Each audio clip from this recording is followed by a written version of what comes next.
Roughly 3,000 years ago in Assyria, a woman was stripped in the street, handed 50 blows with a rod, and had hot tar poured over her head. Her crime was covering her hair in public when her rank did not permit it. That is where your story starts, and the next 3,000 years do not get any more relaxing. The veil was a uniform.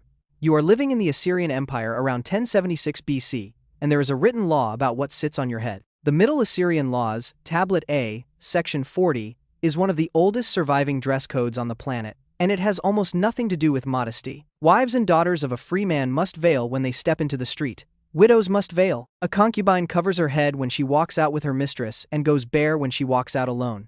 And if you are a slave or a prostitute, you are forbidden to cover your head at all. That last clause is the entire machine. The veil was not protection, it was rank, printed on your body so a stranger could read it from 40 paces. Assyria built a system where any man in the market could sort every woman in front of him into a category before she said a single word. Break the code and the penalty is written down in advance. A prostitute caught veiled has her clothing confiscated, takes 50 blows with a rod, and gets bitumen poured over her head.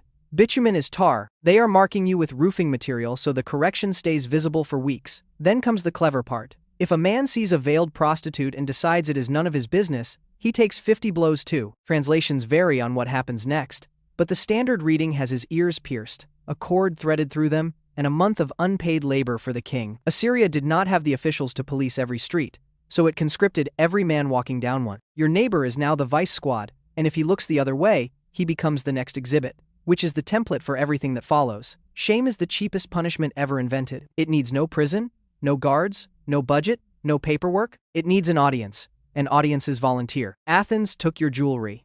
Jump forward to Athens in the 4th century BC, the city that invented the word democracy, and then spent the next several hundred years being extremely selective about who it applied to. The relevant crime is moicheia, usually translated as adultery, though the Athenian version is stranger than that. Moicheia only covered sex with a free woman. Athenian men could legally sleep with slaves and prostitutes without anyone reaching for a law tablet. The offense was never really about fidelity. It was about the risk that a citizen family might raise a child that was not legally theirs.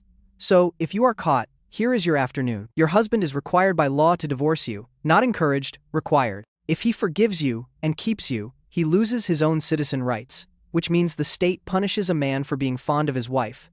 Then you are banned from public religion. In modern terms, that sounds survivable. In Athens, it was social annihilation. The festivals, the sacrifices, the processions, the ceremonies, were the entire calendar of public life for a woman. Losing access to them meant losing every reason you were ever allowed out of the house. The speech against Neaera, delivered around 340 BC, quotes the actual law, and it is one of the few places the wording survives. A woman taken in adultery may not attend the public sacrifices, and if she does show up, according to the text, any person at all may inflict any punishment on her, short of death, with total impunity. She has no court to complain to afterward. Read that again. Not a magistrate, not a temple official, any person.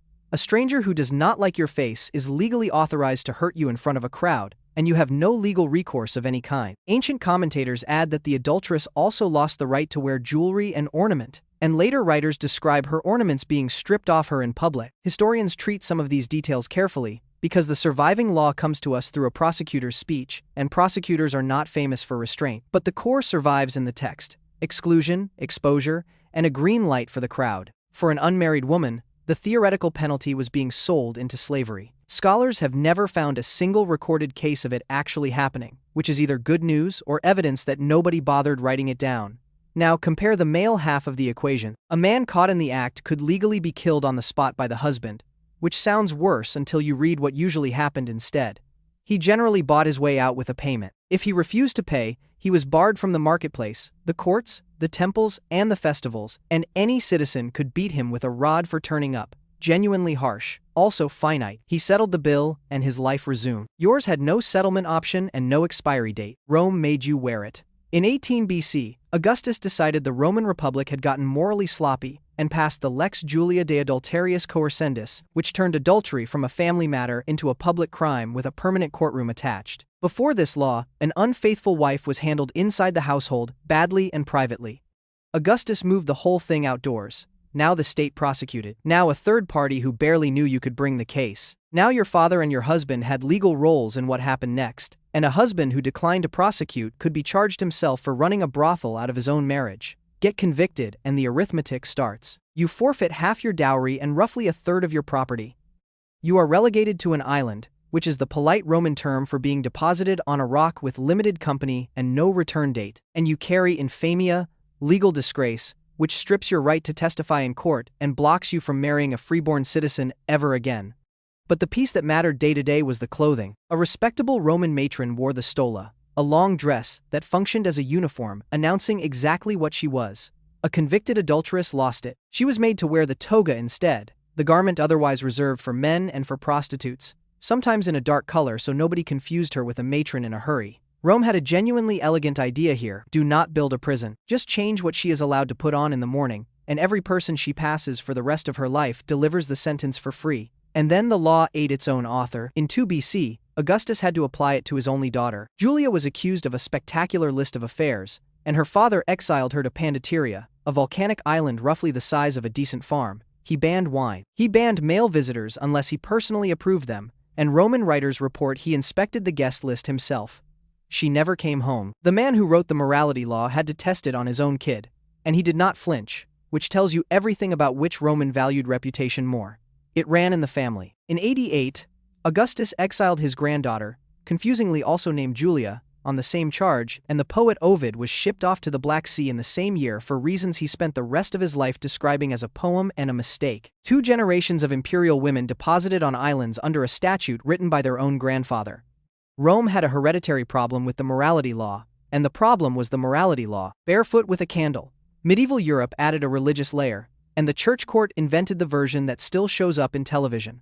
Public penance was theoretically available for any sinner of any gender. In practice, the barefoot walk through a jeering town belonged almost entirely to women, and the 2 most famous English examples happened 42 years apart. In 1441, Eleanor Cobham, Duchess of Gloucester and one of the highest-ranking women in England, was convicted of consulting astrologers about when the king might die. She was made to walk through London 3 separate times, bareheaded and barefoot, wrapped in a plain sheet, carrying a lit wax taper, in front of crowds who had spent that morning watching a duchess become a spectacle. Afterward, she was imprisoned for the rest of her life, which lasted another 11 years. In 1483, Jane Shore got the same sentence for a different sin. She had been the mistress of Edward IV, and when Richard III took power she became politically inconvenient, so she was handed the standard penalty for harlotry, penance at Paul's Cross, the open-air pulpit at St. Paul's Cathedral, where London went to watch sinners get processed. Barefoot through the streets in nothing but her kirtle, an underdress, carrying the taper, while the city stared.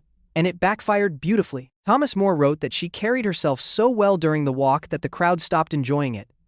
She was still lovely, still composed, and the shaming turned into sympathy. The mechanism has a flaw. It only works if the audience agrees to play along, and audiences are unreliable employees. Those 2 are only famous because they were rich. The church courts, which ordinary English people nicknamed the body courts, ran this process constantly and in bulk. Fornication, adultery, slander, a pregnancy the parish had opinions about. The standard sentence had the same shape as the Duchess version, just cheaper: a white sheet, bare feet, a candle, a walk to the church door or a lap of the market on a busy Sunday, and a confession read out loud at the front while everyone leaned in. Most of the women who served it never had their names recorded anywhere that survived. If that walk sounds oddly familiar, that is because George R.R. Martin has said Jane Shore's penance was the direct inspiration for Cersei Lannister's walk through King's Landing. The bell, the sheet, the shouting crowd, all of it is a 15th century English legal procedure with dragons added later. The sackcloth gown. Now to Scotland, where public shame got institutionalized, scheduled, and put on a weekly repeat. From the Reformation onward, the Kirk Session, the local church court, ran morality in a Scottish parish.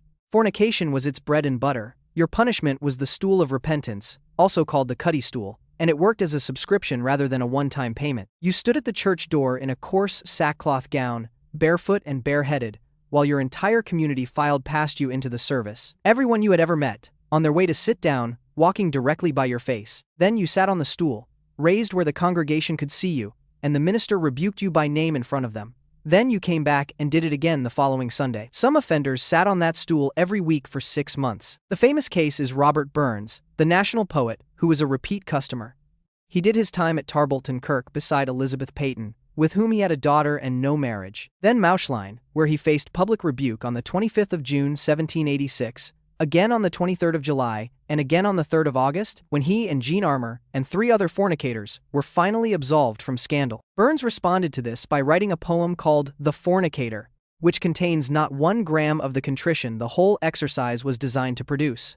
And there is your gap. Burns turned 3 Sundays of humiliation into material, a running joke, part of his brand. Jean Armour's name went into the parish record, her pregnancy became parish business, and her father tried to have Burns prosecuted while she carried the actual public weight of it. The stool was the same wood for both of them. It did not cost them the same. Bridled for Talking. Everything so far has been about sex. This next one is about volume. By the 16th century, English and Scottish law had a recognized offense called being a common scold, a woman whose talking was classified as a public nuisance. Not slander, which is a separate crime. Not fraud. Talking. Too much, too loudly, to too many people, about the wrong neighbors. The specialist tool was the scold's bridle, also called the branks, first recorded in Scotland in 1567, and used in England mostly through the 17th and 18th centuries, concentrated in northern towns. It was an iron cage that locked around your skull, with a flat plate or bit that went into your mouth, and pressed down on your tongue. Some surviving examples have spikes on the plate, some have bells on top, so you announced yourself before anyone even looked up. The one at Lancaster Castle and the brank held in Leeds are both still around, and they are unnervingly small.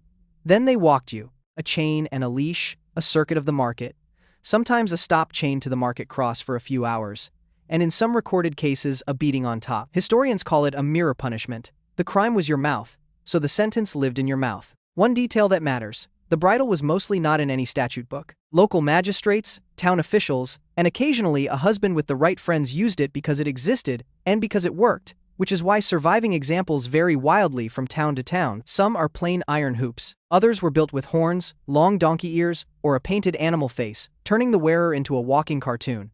Somebody designed those. Somebody decided the humiliation needed art direction. The wetter option was the ducking stool, a chair mounted on the end of a long wooden beam over a river or pond. First written record in England, 1597. The offenses were the usual list: scolding, prostitution, adultery, and the procedure was to strap you into the chair and drop you into cold water repeatedly in front of a crowd that had made an afternoon of it. It occasionally killed people, from shock or from drowning, at which point the punishment quietly stopped being about correcting behavior. The last recorded English cases are almost comic in how late they land. A Mrs. Gamble at Plymouth in 1808, Jenny Pipes of Leominster in 1809, and Sarah Leake, also of Leominster, in 1817, whose ducking failed because the water was too shallow, so they simply wheeled her around the town in the chair instead. Napoleon had already been beaten, there were steam engines, and a woman was being pushed through an English market square in a dunking chair for talking too much. The cart and crowd. If you were not a scold but a bawd, a prostitute, or a woman on the wrong end of a rumor, the standard English package was carting. You went into an open cart and got driven slowly through the streets, sometimes tied to the back of it and whipped as it moved, with a paper pinned to your head or hung around your neck spelling out the offense in large letters for anyone who could read, and for the helpful neighbors who read it aloud for those who could not. Basins and pans were banged to gather a crowd, because a shame ritual with poor attendance is just a woman in a cart.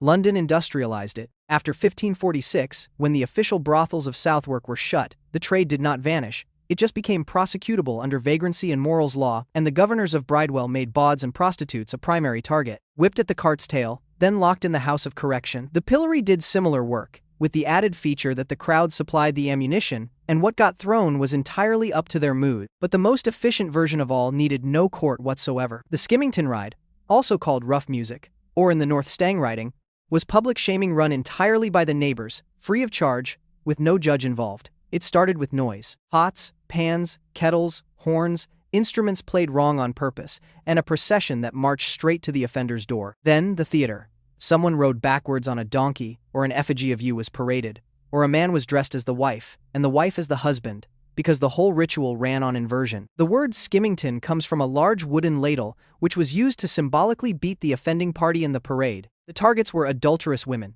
women who beat their husbands, husbands who were beaten by wives, widows who remarried too quickly, and anyone whose household did not look right from outside. It was recorded in England, France, Italy, Spain, Sardinia, Geneva, and colonial North America, and it did not stay in the past. Versions were still being documented in Kansas and Kentucky into the 1930s, and in rural France into the 1970s.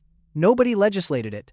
Nobody had to. AD on your sleeve. Cross the Atlantic to Plymouth Colony, where the Puritans took the badge concept and made it permanent. In 1639, Mary Mendame was convicted of adultery. She was whipped at a cart's tail through the town. And then came the sentence that stuck.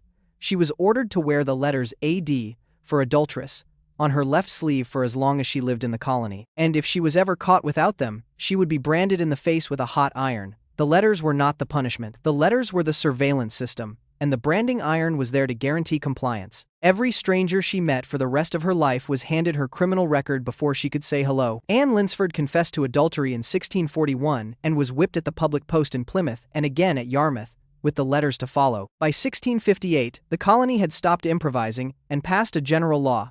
Adulterers wear identifying letters, and failure to wear them earns a public whipping. A 1694 Massachusetts law called for a capital A displayed on the dress. So when Nathaniel Hawthorne published the Scarlet Letter in 1850, and everyone assumed he had invented a Gothic symbol, he had done nothing of the sort. He was writing historical fiction about a real statute that had been on the books roughly 150 years before he was born, and he softened it. Hester Prynne gets an embroidered A. Mary Mendame got a whipping, a lifetime badge, and a hot iron waiting in the wings. The colonial records do show men punished for the same offenses, sometimes whipped, sometimes fined, occasionally lettered. But the wearable version, the one that followed you into every conversation for the rest of your life, landed on women with a consistency that is hard to read as coincidence. The shaved women.